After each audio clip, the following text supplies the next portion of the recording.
work today to build a brighter tomorrow. Thanks so much, Madam Speaker. Bravo. And the honourable member will have 5 minutes of questions and comments after question period. I do want to remind members that there are items that are being dealt with in the House, and if members want to have side conversations, they should take them outside because it's hard to hear members who have the floor. Statements by members. Déclaration de députés. Statements by members. For Cambridge.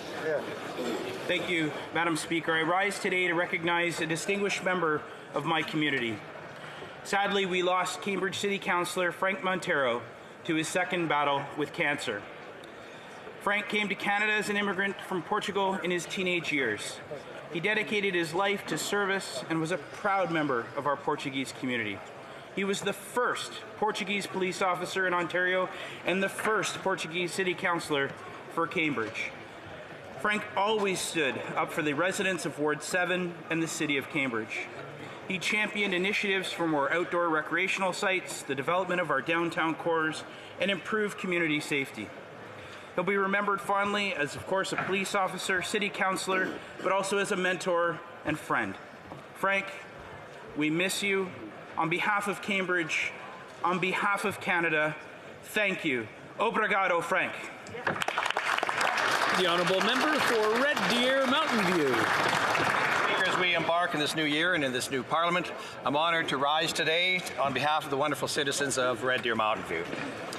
As a farmer, weather is always top of mind, and this crop year has seen challenges that Albertans haven't faced since the 1960s.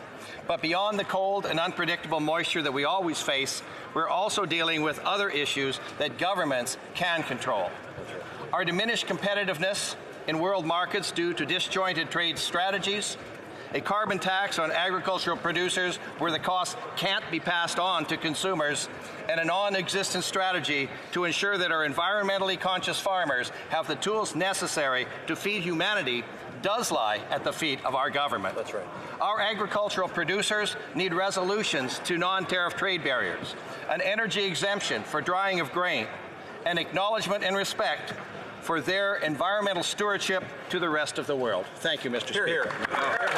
The honourable member for Avalon. Mr. Speaker, the storm of the century hit Newfoundland just over a week ago, and while back home, Newfoundlanders are still cleaning up the remains of Snowmageddon 2020. I wanted to take this time to thank those whose dedication and hard work can't go unrecognised. To the medical and hospital staff, paramedics, heavy equipment operators, hydro workers, RNC, RCMP, and of course members of the Canadian Armed Forces. Thank you for everything you've done to help keep our communities and our people safe. To every person who helped dig out a senior or persons with a mobility issue. To anyone who checked on neighbours, family members and friends. To those of you who took someone in who lost their power. To those who offered food to people or volunteered their time to help those less fortunate, thank you. There's not enough time to thank every person who deserves it, but you know who you are, and so to you I say thank you for showing this country and indeed the world what true Newfoundland generosity and spirit looks like. Colleagues, I invite you to join me in thanking the people of Newfoundland and Labrador. The honourable member for Lac Saint-Jean. On January 21st, what was supposed to be an ordinary snowmobile excursion in our region turned into a horrible tragedy, bringing together France and Lac Saint-Jean. Every winter, we proudly show off our region to the world. Hospitality is part of our DNA, particularly for our French brothers and sisters, and that is why we feel so much empathy. This accident never should have taken place, not in our regions, not to our guests, and not to our friends. As the member for Lac Saint-Jean, I would like to, on behalf of everyone in my region, express our deepest sympathies to the families of the snowmobilists who perished. And I'd like to think about the rescue personnel who are continuing their search as we speak and who are allowing these families to grieve properly. And I'd like to talk about the courage of Benoit L'Espérance, who died trying to save these people. He acted bravely, knowing the dangers, because in our region, we leave no one behind. Thank you, Mr. Speaker. The honourable member for Mount Royal. Mr. Speaker, last week Governor General Judy Payette was in Jerusalem with a delegation from members of all parties in the House of Commons. At Yad Vashem, world leaders came together in the State of Israel to commemorate the 75th anniversary of the liberation of Auschwitz and International Holocaust Remembrance Day. Today, the Governor General and the delegation are at Auschwitz for another commemoration. Dans un monde... In a world plagued with rising anti-Semitism and hatred, our leaders came together to remember some 6 million Jews and millions of others who were assassinated by the Nazis and their allies. We have adopted the IRA definition of anti-Semitism, but we know there is much more we need to do to confront one of the world's oldest evils. I ask all members of the House to join me in commemorating those killed in the Holocaust, honoring those survivors, and loudly and clearly saying, never again.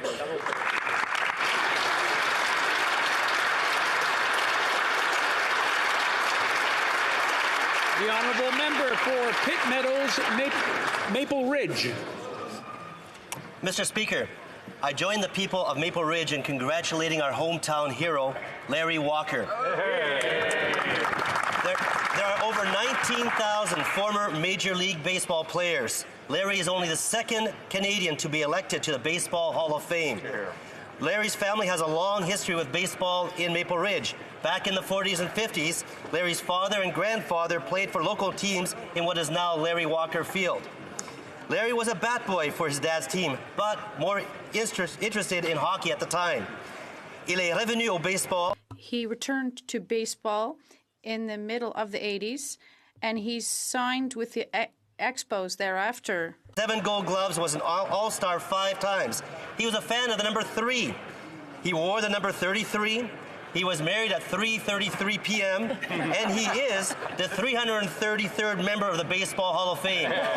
Will the members please join me in congratulating Larry Walker?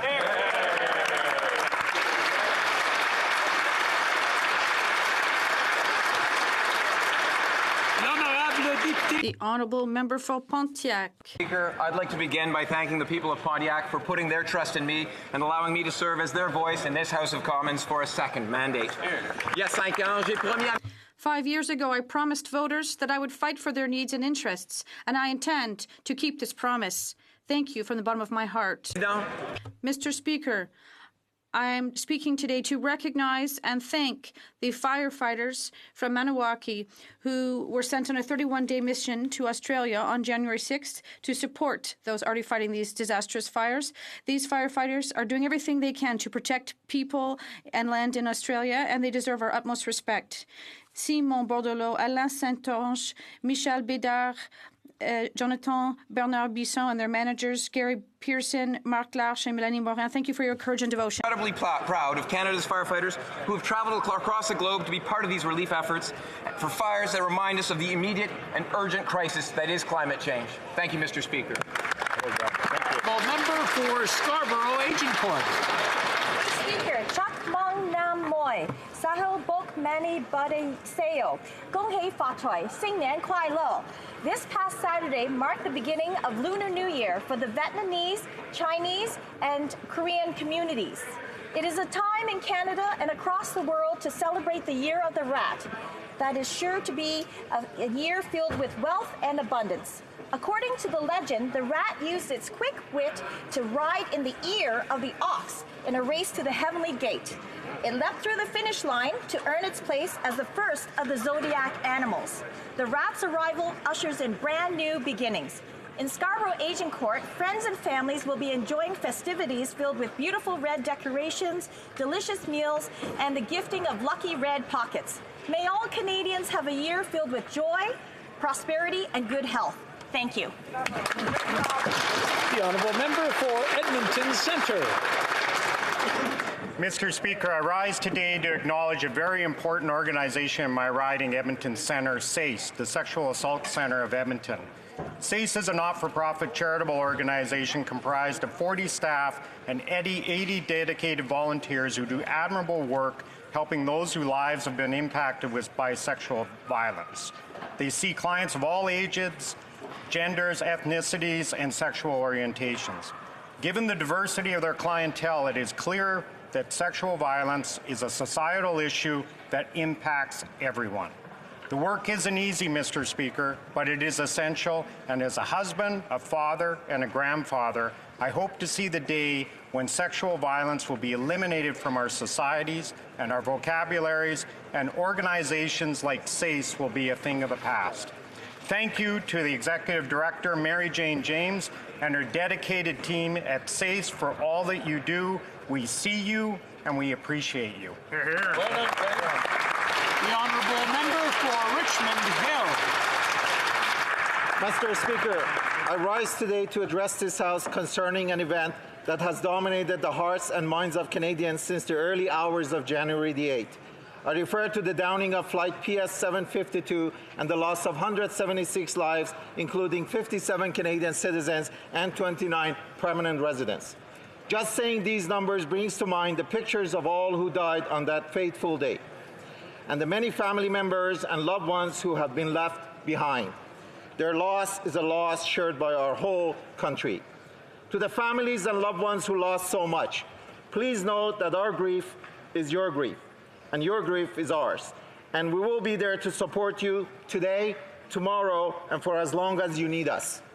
On behalf of the Iranian-Canadian community, I want to extend the Prime Minister our heartfelt and sincere thanks for his strong leadership on this file and for the commitment of time he made to reach out and support the families.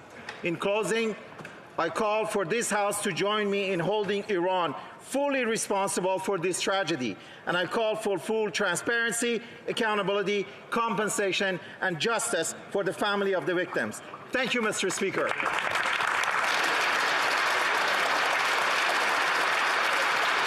The honourable member for St. Albert, Edmonton. Earlier this month, the people of Taiwan went to the polls, and with a record 75% voter turnout, President Tsai was re-elected with nearly 60% of the popular vote. The election was a victory for all Taiwanese and demonstrates the robustness of Taiwan's democracy. It is also a reminder of the strong links between Canada and Taiwan. With more than $7.9 billion in annual bilateral trade, Taiwan is Canada's 13th largest trading partner. As one of the most dynamic economies in Asia, freer access to Taiwanese markets means new opportunities for Canadian businesses. Now is the time to take the next step towards free trade with Taiwan. Now is the time to commence negotiations towards a foreign investment, promotion, and protection agreement between Canada and Taiwan. Hear, hear. The honourable member for Port Moody, Coquitlam.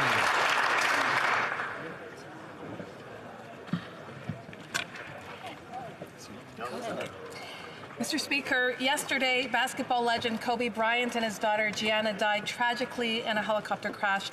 Kobe Bryant was one of the best to ever play the game, and his record speaks for itself.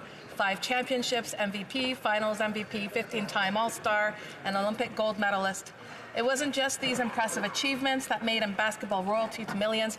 It was the way he played the game. His grit, unmatched talent, determination, and focus earned him the nickname the Black Mamba, derived from what is widely considered the deadliest snake on the planet. Kobe changed the way that people view basketball. His work ethic and his Mamba mentality inspired countless people to work harder to achieve their dreams and goals, not just in basketball, but in their everyday lives. Kobe Bryant has forever left his mark on the hearts of basketball fans and in the souls of millions around the world. While he is no longer with us, his spirit lives on. Kobe, thank you for everything. May you and Gianna both rest in peace. And I wish Kobe and Gianna's family and friends my deepest condolences. Thank you.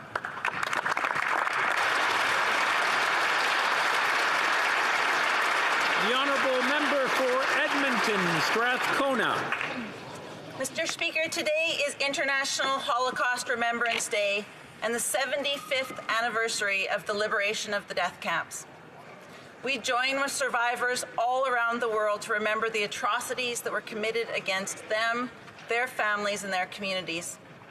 It's important to remember those who were murdered and the survivors of these unimaginable crimes. But we must also commit to standing up against intolerance and hateful speech wherever we find it. We are seeing a rise in divisive rhetoric, attacks on synagogues and religious freedoms. It is more important than ever to say never again, and to put meaning to those words. Mr. Speaker, we must stand together for the rights and dignity of all people, and together we must act to call out prejudice and hate wherever we see it. It is the only way we can truly make never again a reality.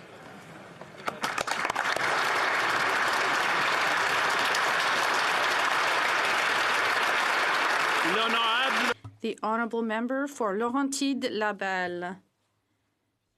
Mr. Speaker, 75 years ago, the world discovered a new scale in terms of the horrors of war. 75 years ago to this day, we discovered Auschwitz. Within its walls, more than 1 million men, women, and children were murdered because of their religion. They were killed because they were Jewish. Today, it is our duty to honor the memory of the victims of this genocide.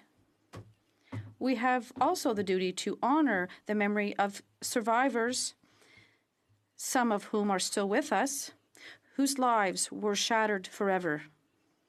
We have the duty to remember their emaciated faces of those who were subjected to forced labor, violence, terror, and grief.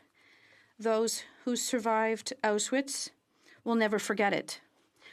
We also all have the duty to never forget it. We have the duty to fight anti-Semitism at every opportunity so that this black mark on our history stays in the past.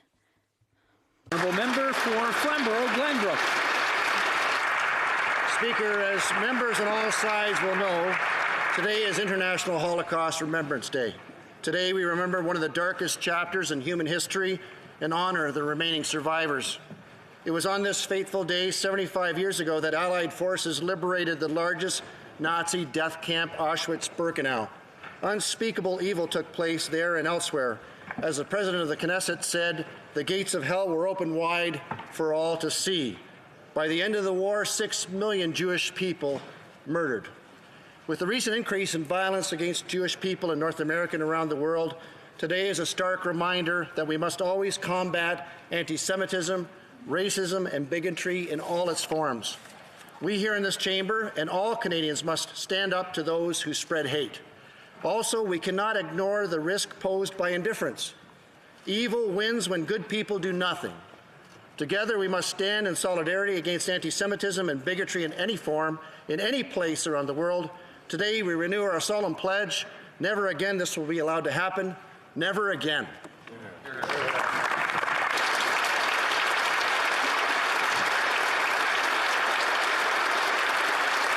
The Honourable Member for Willowdale. Mr. Speaker, on this first day of our return to Parliament, I rise to recognize the tragic event that occurred on January 8th, the downing of Ukrainian Air Flight 752 over Tehran. My riding of Willowdale joins many other ridings across our great country that have been grieving the loss of innocent lives. This event has struck at the heart and soul of our nation because in every passenger we saw ourselves or our parents, grandparents, a friend, or maybe a neighbor. We have mourned deeply as a country because they were us and we are lesser as a country without them, enriching every facet of Canadian life. The outpour of support from friends and strangers alike, of all faiths and communities, has been overwhelming. It reminds us why Canada is the best country in the world. Indeed, we have experienced Canada and Canadians at their very compassionate best. To all those who have lost loved ones, know that your country shares your grief. Thank you, Mr. Speaker.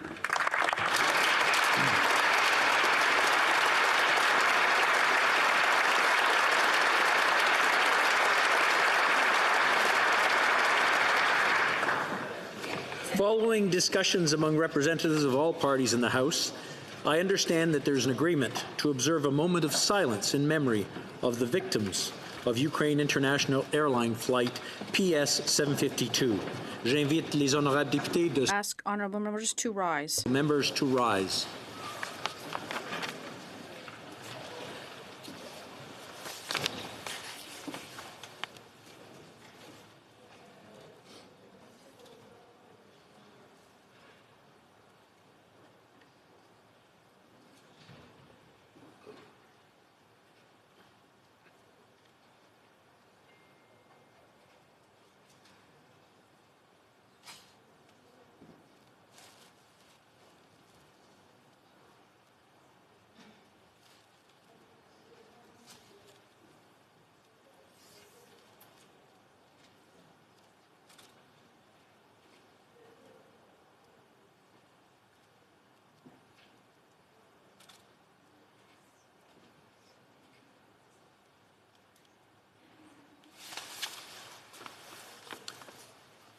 Oral questions, question orale. The Honourable Leader of the Opposition.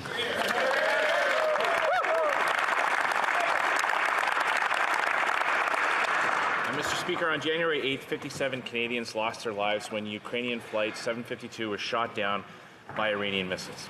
I want to thank the Prime Minister for keeping me and the official opposition and all Canadians informed throughout this process, but there are still, of course, many unanswered questions. Can the Prime Minister update the House as to whether there has been progress made on returning Canadian remains home, and what steps are being considered to bring the perpetrators of this attack to justice? The Right Honourable Prime Minister. Mr. Speaker, the downing of Flight PS 752 was truly a national tragedy, and I thank the member opposite and indeed all members in this House for supporting their communities as we all grieve through a very difficult time. We're committed to supporting the families and loved ones with our priorities continuing to be transparency, accountability, and justice. I told President Rouhani directly that Canadians expect and demand full cooperation from Iranian authorities. That means respecting the wishes of the families in regards to burial. I can confirm that the families that have wanted burial in Canada are receiving it so far, and we continue to expect full transparency and a full investigation from Iran. Honourable Leader of the Opposition. I thank the Prime Minister for that update. Now, here at home, this government has overseen more than $100 billion in cancelled energy projects. And across the country, wages have stagnated and haven't kept up with increases in the price of consumer goods. Food bank usage by people with jobs is up 27%. Now, this Prime Minister has an opportunity to show that Canada's energy sector is open for business. Will he do the right thing, stand with energy workers, and approve the Teck Resources Frontier mine, or will he stand with the activists and celebrities who are trying to shut it down? The Right Honourable Prime Minister. Speaker, from the very beginning, we demonstrated to Canadians that we understand that you can't make a choice between protecting the environment and growing the economy. You need to do them both absolutely together, and that's how we've both moved forward on historic protections for our environment, for our natural beauty, while at the same time we have created jobs. We've seen the economy grow. We will continue to do just that. We will continue to go through rigorous assessment processes and make choices that are the right ones for Canada for now and for into the future. Honourable Leader of the Opposition. Speaker, this Prime Minister has made the choice to destroy Canada's energy sector, cancelling billions of dollars worth of projects and chasing billions of dollars of private sector investment out of the country, and it's starting to have an impact. The IMF has found that Canada's economy is growing at a much slower rate than our international competitors. This Prime Minister's recipe is to borrow more, rack up debt, chase away private sector investment, all to fund a massive increase in government spending. Does the Prime Minister realize that that has been a recipe for disaster in literally every country that it has been tried? The Right Honourable Prime Minister. Mr. Speaker, over the past 5 years, we made a very different choice than conservative governments in the past have. We chose instead to invest in Canadians rather than looking to balance the books on the backs of service cuts to Canadians. We've invested in the services that Canadians need to help them through times of anxiety. We've increased the Canada Child Benefit to families that need it, which has lifted hundreds of thousands of people, including young people, out of poverty. We will continue to invest in the growth and the services that Canadians need. The Honourable Leader of the Opposition. Mr. Speaker, in our cities across this country, gang crime committed with firearms is a serious concern. Yet the Prime Minister's only approach is the lazy approach of asking people who are already following all the rules to follow a few more rules. It's much harder to track down illegal guns. It's much harder to stop the flow of smuggled firearms, and it's much more difficult to infiltrate gangs and hold them accountable. But that is the difficult work that Conservatives are prepared to do. Will the Prime Minister admit that asking honest, law-abiding people to follow more laws will do nothing to stop crime? The Right Honourable Prime Minister.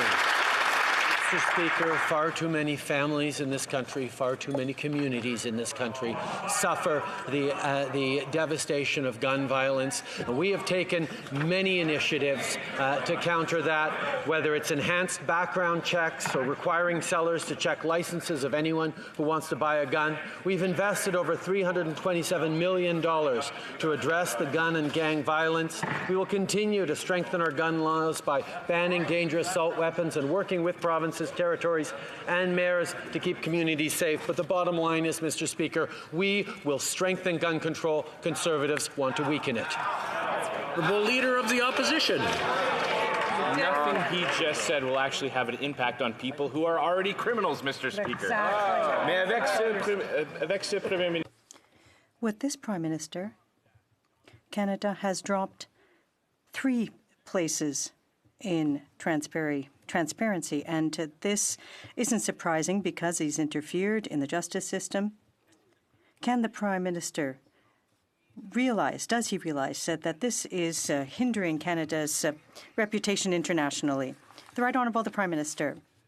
Canada will continue to show abroad just how important it is to invest in communities, to invest in families, and to take positive steps globally, be it by fighting climate change, showing the importance of international trade and the rule of law as part of international bodies. We will continue to work to ensure that Canada is strong on the international scene by helping Canadians here at home. The Honourable Member for Belleuil-Chambly. Thank you, Mr. Speaker. There is a programmer from Saint-Jérôme who will be deported if the Minister of Immigration doesn't take steps. From Cameroon, she has received many job offers. And this type of success story needs to be encouraged. The government of Quebec wants to keep her in the country, and Saint-Jérôme has mobilized to keep her here. Will the minister use his discretionary power to grant this woman a temporary permit to remain in the country until the situation is regularized? The Right Honourable Prime Minister. Decisions in terms of immigration can have an impact, and we examine each case on merit, fairly following Canadian law. Each case is unique, and everyone is treated professionally, impartially, and decisions are clear. We are aware of this specific case. We cannot speak to it because of privacy concerns. The Honourable Member for Saint-Jean. Rose Eve is an example, and there should be a change made. We can't afford to lose a woman like this, who is so qualified, who is trained, who speaks French, who is prepared to work in the regions and to meet the needs at home. Companies are having trouble. The flight will leave at 8 p.m. tonight. Will the minister use discretionary power to allow Rose Eva to remain in the country? The Right Honourable Prime Minister. Mr. Speaker, we ensure that each case is assessed impartially and in a fair way, and this shows just how important it is to have an immigration system that works, to bring in people from across the world, to build a better society for all. We know that immigrants contribute in Canada, and we will continue to defend immigration, multiculturalism, pluralism in this country, and the respect we have for all people who want to come here to build their lives and work in Canada. The member for Burnaby South. Merci. 4 years ago, First Nations kids won a historic victory in the Human Rights Tribunal. The tribunal found that the government discriminated First Nations kids and denied basic healthcare services. And the Liberals are continuing to take these kids to court. Le Premier ministre a eu 4 ans pour régler la... The Prime Minister's had 4 years to resolve the situation. Children continue to suffer, and the Liberals spent millions of dollars on lawyers. Will the Liberals stop taking action against children and start to provide equitable services? The Right Honourable Prime Minister.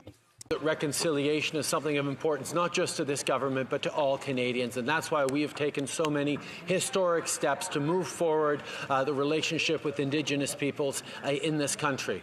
We have ensured that we're respecting Jordan's principle. Under the last years of the previous government, 0 cases were approved under Jordan's principle. And since then, hundreds of thousands of approvals under Jordan's principle have made a real difference in the lives of Indigenous children across this country. But we recognize there is much more to do. That is why we're continuing to work hard every day to create better opportunities for Indigenous families. The Honourable Member for Burnaby South. Taking First Nations kids to court is not respecting reconciliation. Pour 22 ans, les libéraux. For many years, the Liberals promised to put in place pharmacare, but there is still nothing that's been done. Cannot afford the medication that they desperately need, and the Liberals are telling them to just wait. Well, we're not going to wait. We've announced that our first bill that we're introducing in this House will implement pharmacare for all based on the Canada Health Act principles. Now, will the Liberals continue to tell Canadians to wait, or are they ready to work with us to bring in pharmacare for all? Hear, hear, hear. The Right Honourable Prime Minister. Monsieur le Président, aucun Canadien ne devrait. No Canadians should have to make an impossible decision between buying food or medication. That's why we've done more to reduce the cost of drugs in among all governments. We will continue to take action. We are currently holding discussions with the provinces and territories to put in place a system based on the Hoskins report. We are reducing costs for families by taking further action, and we are setting up the Canada Pharmaceutical Agency. We will continue to reduce the cost of medication for all Canadians. Member for Edmonton Riverbend. Here, here. Mr. Speaker, we now have 2 confirmed cases of the coronavirus in Canada. There is still justifiable reason to be concerned about the current measures in place. Health officials stated that there's a likelihood of other cases in Canada. Respectfully, to the Minister, what is the plan knowing that more cases are likely, and how can Canadians be assured that this spread is being properly contained? Minister of Health. Well, thank you very much, Mr. Speaker, and I will say that the risk to Canadians remains low. Our systems continue to work extremely closely together and collaborate, which allows us to quickly identify people who have the virus and treat them appropriately. We'll continue to monitor the situation and add resources as necessary. Thank you, Mr. Speaker. Member for Edmonton Riverbend. Mr. Speaker, the National Emergency Antiviral Stockpile was created to ensure that antivirals can be accessed quickly in response to an influenza pandemic. Canadians need to be sure that the government is maintaining enough antiviral drugs to treat people and keep more people from getting sick. Can the Health Minister confirm that there's enough antiviral drugs in the National Emergency Stockpile to address a possible broader outbreak? National Health Minister. Well, thank you, Mr. Speaker, and I thank the member for his excellent question. In fact, there isn't a particular antiviral developed for this coronavirus, as it is relatively new. But I can tell you that Canada's research community is working closely with our international partners. The fact that we have a copy of the live virus allows us to continue that research, and our labs are well prepared to be part of the international solution to finding immunization. Thank you. The Honourable Member for Richmond Athabasca. Mr. Speaker, as my colleague mentioned a few moments ago, we learned this morning that Canada has a second case of coronavirus. People are increasingly worried. The government must act quickly. Mr. Speaker, can the Prime Minister tell us what the plan is to ensure that Canadians are protected from this new virus? The Honourable Minister of Health. Thank you, Mr. Speaker. Ontario has identified a second case of coronavirus in Toronto. The second person is a member of the family for the person in the first case. Both are isolated and are receiving care. We are fighting against this virus in Canada, and the risk of an outbreak in the country remains low. Thank you, Mr. Speaker. The Honourable Member for Richmond Athabasca. Mr. Speaker, the Minister of Health herself mentioned that there could be other cases identified in Canada. Since this is clearly both a federal and provincial matter, Can the Prime Minister tell us what steps have been taken with all provinces, including Quebec, in order to prepare to face the coronavirus? The Honourable Minister of Health. Mr. Speaker, I will reiterate that the risk of an outbreak is low. We are collaborating with our partners, our international and our provincial and territorial partners, to make sure that we track the spread of the disease, that we identify individuals who are at risk of contracting the disease, who are positive for the disease, and we will continue to do those efforts diligently to make sure that we contain the spread within Canada and that we take appropriate measures internationally with our partners. Thank you, Mr. Speaker. Number 4, Caribou, Prince George. Mr. Speaker, every day thousands of passengers from China and Asia arrive at our ports of entry, Vancouver, Montreal, Toronto. Oftentimes they board domestic flights and connect throughout Canada and North America. Calling the coronavirus a grave situation, China has quarantined whole cities and millions of people. The WHO has now listed the global threat as high. The safety of Canadians is currently dependent upon screening in China and the infected passengers self-reporting. Mr. Speaker, when will the government institute a real plan that includes enhanced screening process? The Honourable Minister of Health. Thank you, Mr. Speaker. In fact, our government has been well ahead of the World Health Organization's strategies in terms of screenings at ports of entry. We have multiple measures to alert travelers from the affected regions about what to do if they suspect that they have the illness. We have trained our CBSA officers to ensure that they have the tools they need to support people who may be ill, and we have worked with partner airlines to ensure that there's information on flights. We will continue to monitor the situation and add additional measures as necessary. Thank you, Mr. Speaker. The Honourable Member for Aurora, Oak Ridge's Richmond Hill.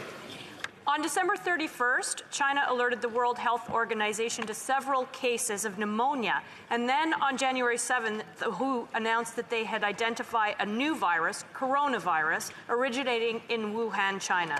Days later, China announced its first death from the virus. As of yesterday, the death toll has risen to 81, with almost 2,800 cases confirmed, and Beijing has quarantined more than 50 million people.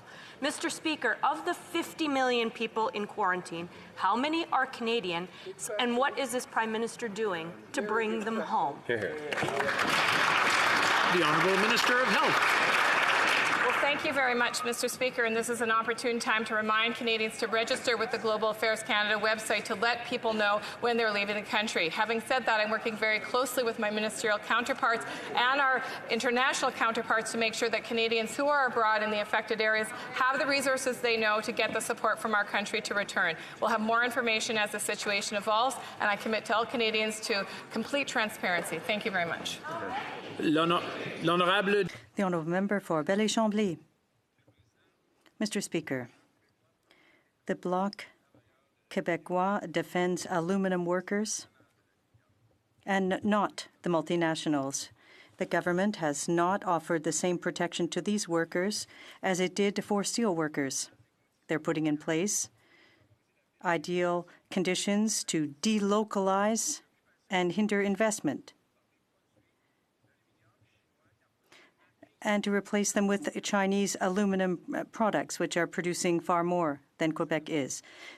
Is the Prime Minister trying to take an advantage of the weakness of the Conservative Party that they wouldn't otherwise put into place? The Honourable Deputy Prime Minister. Mr. Speaker, our government defends aluminum and aluminum workers. We have fought for a complete lifting of tariffs, U.S. tariffs on aluminum. Once the new trade agreement is ratified, we will have guarantees that 70% of aluminum in automobiles under NAFTA comes from North America. At present, 0% of aluminum from cars must come from North America. 70% is far better than zero. The Honourable Member for Belleuil-Chambly. Quebecers understand, Mr. Speaker, that aluminum has faced dumping from Mexico, and that'll be considered North American, and that's the problem. People are saying that the Bloc is going to be refusing its support, but now the government seems to be wanting to remove from a bill these very important steps. So I have a very simple question for the Prime Minister. If there are proposals that have been made to resolve the issue of aluminum in Quebec, will he show some open-mindedness to resolve the issue? The Honourable Deputy Prime Minister. Mr. Speaker, allow me to quote the Premier of Quebec, Mr. Legault, with whom I spoke this morning and who knows just how important the agreement is for Canadians. He said in December, "I think that the Bloc Québécois must defend the interests of Quebecers because it's in the interest of Quebecers for this agreement to be ratified and adopted. It's a good agreement for workers and corporations in Quebec." I agree with Premier Legault. The Honourable Member for Lac-Saint-Jean. 70% of parts protected, not aluminum. 5 projects to expand aluminum products were predicted before the signing of the agreement, and now they're in jeopardy. Steel is being better protected than aluminum. With what we need are jobs at home. Does the Prime Minister understand what the measures that are contained in the agreement that is signed? The Honourable Deputy Prime Minister. Mr. Speaker, we fully understand the implications of this agreement, which is good for Quebec and Canada. This new NAFTA agreement is good for Canada and for Quebec and for our economy. The President of the Alumina Association of Canada said that this new agreement is on the right track. Royal. Mr. Speaker, the Liberals carelessly rushed through changes to Canada's criminal justice system in Bill C-75. Conservatives raised concerns over the impacts of the bill and how it would impact and harm victims of crime. Legal experts warned the Prime Minister that his poorly drafted legislation would result in guilty verdicts being nullified. Now in Ontario, we see that is indeed the case. What is the Prime Minister planning to do now that criminals are being set free and victims will have to go through painful retrials due to this government's incompetence? The Honourable Minister of Justice. Speaker, I thank the Honourable Member for his question. I would also like to welcome back the Honourable Member from Beausejour. I will go so far, Mr. Speaker, as to say that I missed his sense of humor. Mr. Speaker, we introduced a number of important changes in Bill C-75 to make our criminal justice system more efficient, more fair, and more just. Amongst these were the ways in which juries were selected, to increase transparency, Mr. Speaker, and to address long-standing concerns of Canadians as regards this process. We're aware of the Ontario Court of Appeals ruling, and we will continue to monitor the situation. Member for Fundy Royal. Speaker, that's just not good enough. The Liberal government's poorly drafted Bill C-75 means criminals are now facing retrial, and victims of crime will have to relive the horrific situations yet again in court. This is a significant failure of this Liberal government to protect victims. We already know that the sloppy implementation of the bill will lead to retrials in Ontario. When will the Prime Minister act before more criminals go free? The Honourable Minister of Justice. Mr. Speaker, it was the federal government's view that the Interpretation Act and the case law provide that amendments to the jury selection process should have been applied as of the date C-75 came into force. Federal prosecutors adopted this approach, and we're happy that the Ontario Court of Appeal has agreed. Given that there is litigation in issue, I have tasked my department and legislative drafters to ensure that temporal provisions are always considered as we move forward. The Honourable Member for Charlebourg-Saint-Charles. Mr. Speaker, in 2004, this is a special question that I have today. Marilyn Lévesque's killer was found guilty in 2004 of having beaten his partner to death in addition to stabbing her. 12 years later, he was granted parole with some very questionable conditions. The government, through the parole board, gave him permissions to obtain sexual services, even though they knew he was a killer who had a problem with the women. Why would have the board given this kind of permission to an individual like that? Thank you, Mr. Speaker. And I thank the member opposite for the question, and I join him in expressing our deepest condolences to the Levesque family in this tragedy. Public safety is and must be the main consideration in all parole decisions, and the Parole Board of Canada makes these decisions independently based on a long-standing criteria established to promote safe and effective reintegration of offenders into society. In this case, Mr. Speaker, the Commissioner of Correction Services and the Chair of the Parole Board have agreed to jointly conduct a full investigation into all of the circumstances that led to this tragic case to ensure that all established protocols are followed and that lessons are learned. Thank you. The Honourable Member for Rosemont-la-Petite-Patrie. A few years ago, Volkswagen was caught lying about its vehicle's emissions, and we know this because the company pleaded guilty in the U.S. in 2017. But here in Canada, we had to wait 3 years before charges were laid. 3 years. The Liberals didn't report anything to the RCMP, and they offered a backroom deal to avoid a trial. Does this complacency have anything to do with the fact that Volkswagen lobbyists visited the offices of the Minister of the Environment, the Minister of Transport, the Minister of Global Affairs, the Minister of Innovation, and the Prime Minister's office? The Honourable Minister of the Environment. Merci, Monsieur le Président. Thank you, Mr. Speaker. In this affair,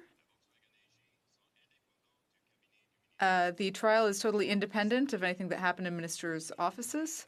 The company now has to pay an unprecedented fine to the Government of Canada.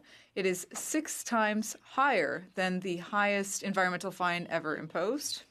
And that money will go to projects that protect the environment. The Honourable Member for Vancouver East.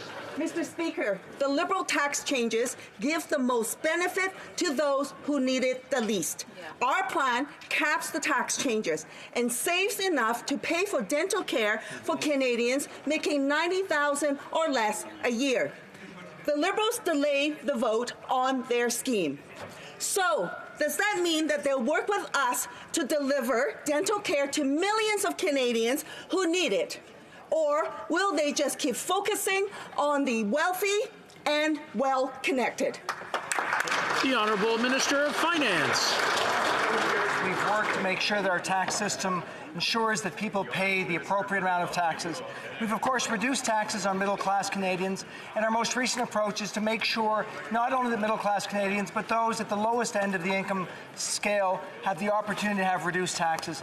Through our tax changes, 9 million Canadians will see reduced taxes, and we believe this is important, helping them to be able to afford the things that they want for themselves and their families. Member for Sydney, Victoria. Mr. Speaker, being the first ever Mi'kmaq Member of Parliament who is also a member of the Eskasoni First Nation, I want to acknowledge the significant role Indigenous people have played in Canada's history. Our government is committed to working together to advocate for Indigenous languages and for the well-being of Indigenous peoples across Canada. Can the Minister of Canadian Heritage update the House on what this government is doing to protect and promote Indigenous languages? The Honourable Minister of Canadian Heritage. I'd like to thank the member for Sydney Victoria for his excellent question. Mr. Speaker, this government is committed to reconciliation with Indigenous peoples, and this is why our government is investing to strengthen and revitalize Indigenous languages. Our government created the first Indigenous Languages Act in the history of this country, and that is one further step towards reconciliation. Thank you. For Central Okanagan's Milkman Nicola. Mr. Speaker, when British Columbians read about the scourge of money laundering, stories of women being prostituted, billions being whitewashed through casinos and real estate, they expect a country dedicated to the rule of law to not sit idly by. Yet that's exactly what this Liberal government has done. Last year it promised only $10 million to help provinces prosecute money launderers. But that money hasn't been spent.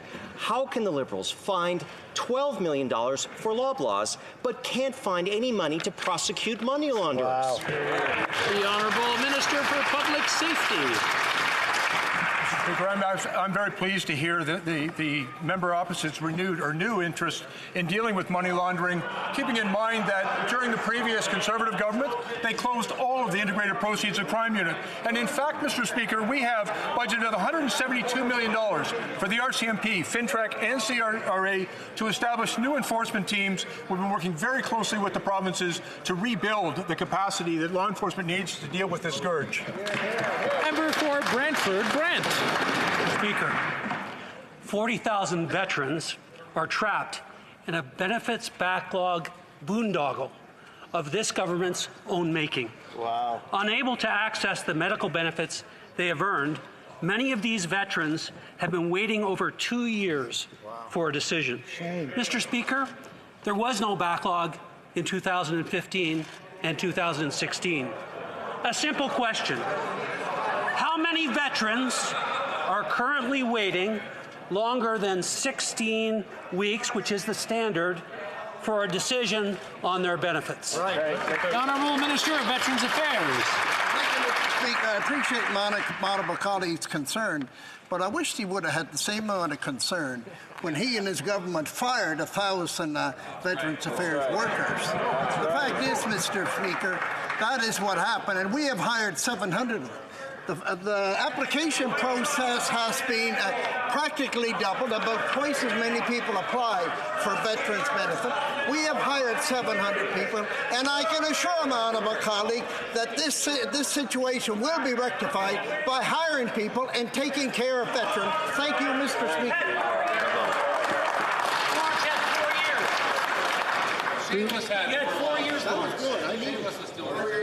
We really started off well, and it was going well. I just want to remind everybody that I was really proud for the first 3 quarters. Let's not ruin the last quarter in both sides. I'm not pointing out one side or another. I just want to remind everyone that when someone's asking a question, we have to listen. When someone's answering a question, we owe them the same courtesy. The Honourable Member for Carlton Trail, Eagle Creek. If you ask any small business owner, they will tell you dealing with government contracting is a disaster. Only a government lawyer could dream up these contracts. In its 2019-2020 departmental plan, Public Services and Procurement Canada promised to advance the Contract Simplification Initiative and produce a highly simplified contract model. If PSPC is successful, it would make life easier for the hundreds of small and medium-sized businesses who contract with the government. Will this contract model be ready in the new fiscal year? Good question. The Honourable Minister. Thank you very much for the question, Mr. Speaker. As this is the first time I'm rising the House, I would like to thank the residents of Oakville, Ontario, for electing me to be their member of Parliament. We are looking at our regime relating to procurement and government contracting. I have taken over from my colleague and are examining our processes on this area, and we will move forward with a regime with integrity. Thank you so much. The Honourable Member for Mégantic-L'Érable. In 2015, the Liberals were elected on a promise to run small deficits in order to invest in infrastructure. Now in 2020, the deficits are enormous, and the infrastructure investments are hard to find, this $180 million that was promised. Don't take my word for it. The PBO confirmed that infrastructure investments remain unchanged. So billions of Canadian dollars of infrastructure investments are missing, Mr. Speaker. Will this big spending Prime Minister, the biggest spending Prime Minister in the history of Canada, tell us how he managed to lose track of those billions of dollars?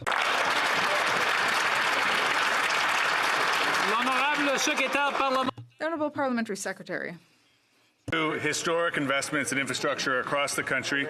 This includes building affordable housing, community centers, libraries, bridges, retrofitting municipal buildings, and so much more, including a commitment to high-speed internet across the country.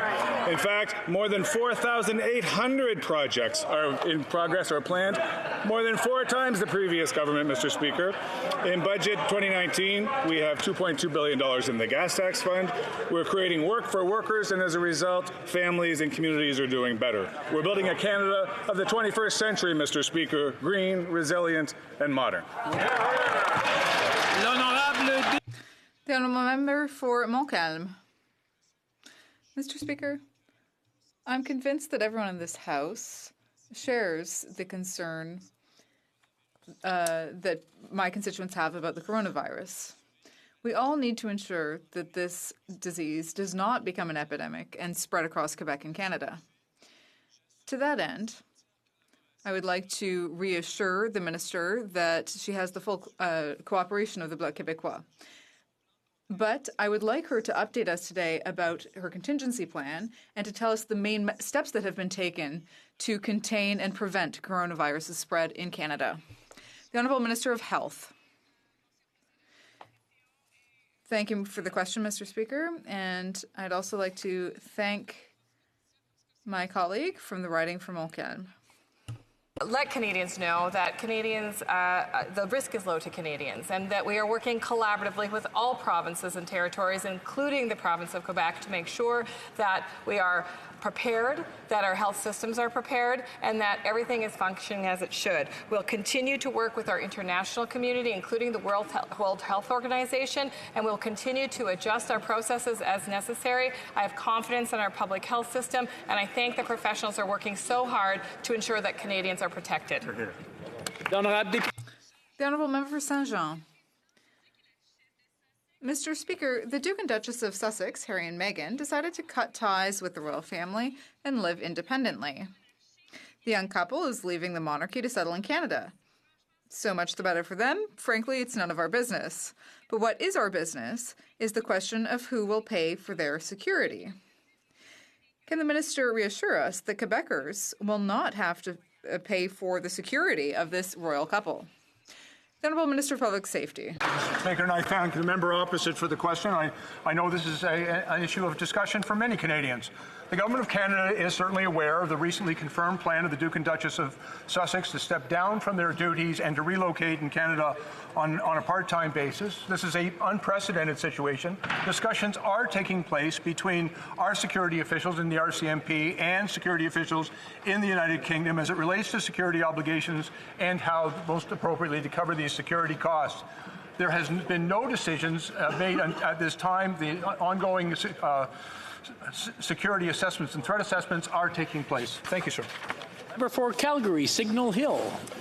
Mr. Speaker, recently a UN committee has called on our country to immediately shut down 3 major resource projects: the Trans Mountain Pipeline expansion, the Coastal GasLink pipeline, and the Site C Dam. Now, these projects have gone through years of endless environmental reviews, and they have the support of the First Nations and the communities along the lines who look to directly benefit from these projects. I asked the Prime Minister today if he's willing to stand in the House, let this unelected, unaccountable committee of the UN know that he rejects this recommendation and that he sends a clear message that it's full steam ahead for these projects. The Honourable Minister of Natural Resources. Mr. Speaker, I can give assurances to this House that it is of the utmost importance that every project that goes underway in this country, every natural resource project, takes input. It is done in the right and proper way, that it follows the processes we have worked so hard on, with an understanding that the most important thing that we can offer here as well to the investment community is certainty of process. Is a certainty that the process goes well. We will continue in that vein to ensure that other projects are heeded and see construction in the same way that TMX has in these days. Thank you, Mr. Speaker. Member for Calgary, Nose Hill. When we talk about inequality in Canada, we have to talk about reliable access to fast, affordable internet. Big Telecom has a stranglehold on the market, with government regulation preventing any meaningful competition or protection for consumers. Every one of us in this place, regardless of stripe, should be working to move beyond this archaic current state. The Prime Minister is getting lobbied hard to overturn a ruling that would allow for more competition.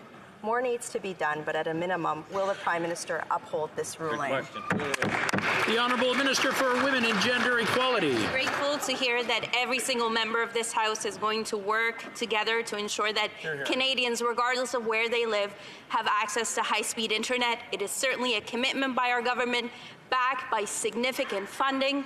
Over 400,000 households have been connected since we formed office. And Mr. Speaker, I can assure my honourable colleague that we are going to work very hard to make sure that every Canadian is able to benefit from the social and economic opportunities that come with connectivity. Member for Charleswood, St. James, Assiniboia, Headingley. Mr. Speaker, the Canada Revenue Agency revealed in the Serving Canadians Better report that 83% of respondents had a service experience that did not meet their needs. Now, public accounts show the Minister of National Revenue wrote off over $4 billion. While everyday Canadians continue to receive very poor service from her agency, can the minister confirm which corporations and billionaires are getting this minister's sweetheart deal?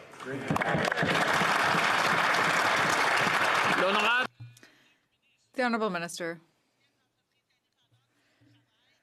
I want to thank the independent agency for its work. The agency is taking this into consideration in order to improve its service.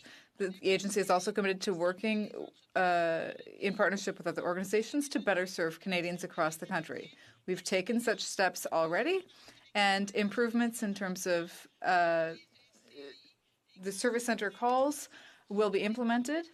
We are also looking into new tools and technologies to improve our services. The government is persuaded that Canadians will continue to see improvements so that their needs will better be met. Don Valley North. Thank you, Speaker. This weekend, we saw Canada's first presumed cases of coronavirus. While this was not unexpected, many people in my community of Don Valley North are wondering what this means for them and their families. Toronto's border service officers, public health officials, and hospital staff have been working very hard to protect our citizens. Can the Minister of Health please update this House on the current situation and what steps are being taken to address the public health impact of this virus?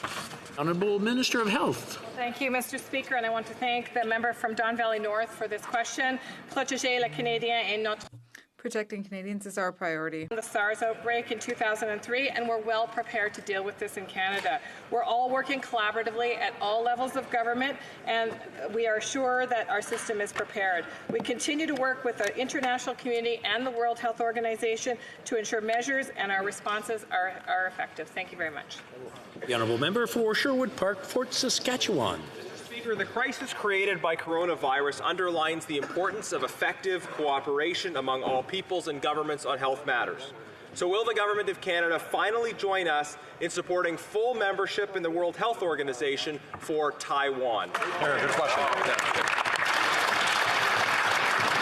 The Honourable Minister for Foreign Affairs. Mr. Speaker, I'd like to thank the member for this question. We take the safety and security of all Canadians abroad very seriously.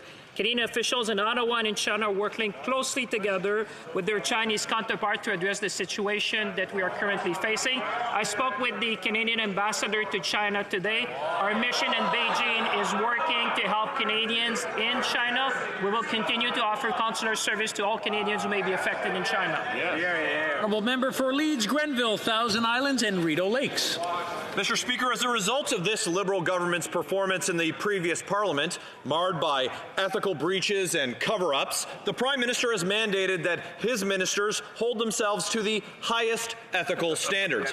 But now we know that they're in the process of awarding a sole source contract to former Liberal MP Alan Rock. Can the Minister of Foreign Affairs tell this House if he believes that this blatant example of Liberal cronyism meets the highest ethical standard? The Honourable Minister of Foreign Affairs. Mr. Speaker, on this side of the House, we're always going to uphold the highest standard of ethical behavior. We are committed to a transparent government, Mr. Speaker. We're going to welcome any voices who can contribute to our foreign policy, Mr. Speaker. And I thank the member for his question. If he has any recommendation or any policies he would like us to consider, we'll be gladly listening to him as well. The Honourable Member for Lévis-Lotbinière. Mr. Speaker, A former Liberal minister is receiving a lucrative consulting contract from this government without going through a public call for tenders. It seems that the Liberal tradition of cronyism is alive and well even in 2020. Mr. Speaker, Canadians are tired of seeing these private favors given by the state. Why is the Prime Minister again wasting our money to help his Liberal friends?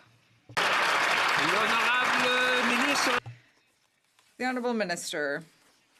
As I said earlier on this side of the House, Mr. Speaker, we will always uphold the highest ethical standards. We are pleased to be able to count on a great number of Canadians. I'm trying to hear the answer.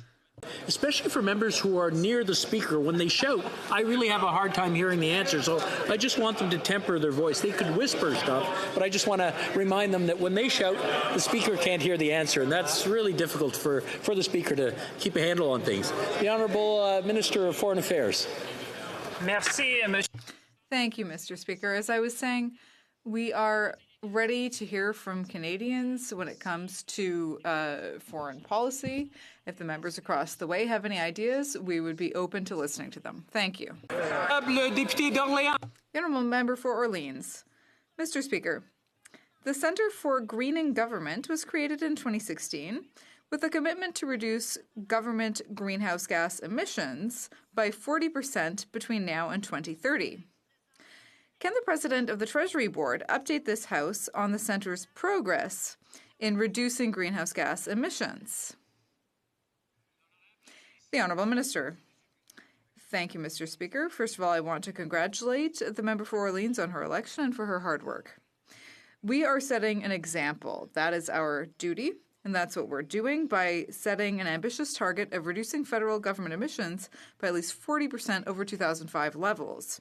Our plan is working, and we have already reduced greenhouse gas emissions by 33%, and we've shown that we can grow the economy while protecting the environment. Member for Hamilton Centre. The Liberals promised that they'd stop the former Conservative government's practice of outsourcing public sector jobs and wasting money on private corporate contracts. But a new report from the Professional Institute of the Public Service of Canada shows that contracting out has doubled over the past decade. This is $12 billion to private corporations for work that the public service can and should be doing. Mr. Speaker, how does the minister explain handing over $12 billion to their corporate friends? The Honourable Minister of the Treasury Board, or President of the Treasury Board. Thank you, Mr. Speaker. Growing the economy by growing the middle class is exactly what this government's agenda is doing, and for this we have the privilege of having a public service of incredible quality. Now, in some circumstances, to improve the quality of services, we need external support, and that's exactly what this government has a responsibility to do from time to time. The Honourable Member for Saanich Gulf Islands. Thank you, Mr. Speaker. My question is to the Prime Minister. We are in unquestionably a situation of climate emergency globally. Canada participated at COP25 in Madrid, and we all know that this year every country within the Paris Agreement has to improve our target. We know we are not yet on a track to hit the weak Harper target that we still have. Can the Prime Minister assure this House that his cabinet will not accept new greenhouse gases in the millions and millions of tons through the giant tech frontier mine, which must be turned down? The Honourable Minister of the Environment. Thank you, Mr. Speaker. Canadians elected us to protect the environment, to grow the economy, advance reconciliation, and create good jobs. They also expect their government to oversee a fair and thorough environmental assessment process. The Tech Frontier project is a major project that is under active consideration by our government. Under the Canadian Environmental Assessment Act, a decision on this project must be made by February 2020. We will consider a whole range of factors, including environmental impacts, very much including greenhouse gases. We will consider advancing reconciliation and growing the economy in making our determination. Here. Very thoughtful, balanced. And that's all for today for question period. I would like to draw the attention of honourable members, the presence in the gallery of His Excellency Juan Gerardo Guaido, Marquez, Interim President of the Bolivarian Republic of Venezuela.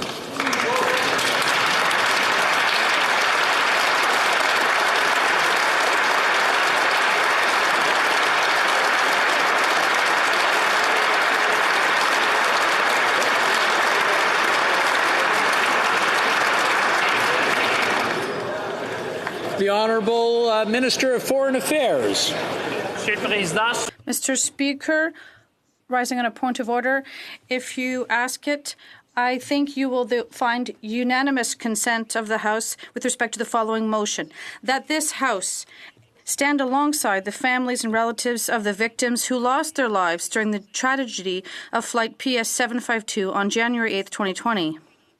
Request that a full and transparent international investigation be carried out so that families obtain the answers to their questions and justice. Demand cooperation from Iran, which must remain fully transparent about the investigation. Demand that Iran offer fair compensation to the families of the victims. Demand that Iran fully respect the will of families of victims.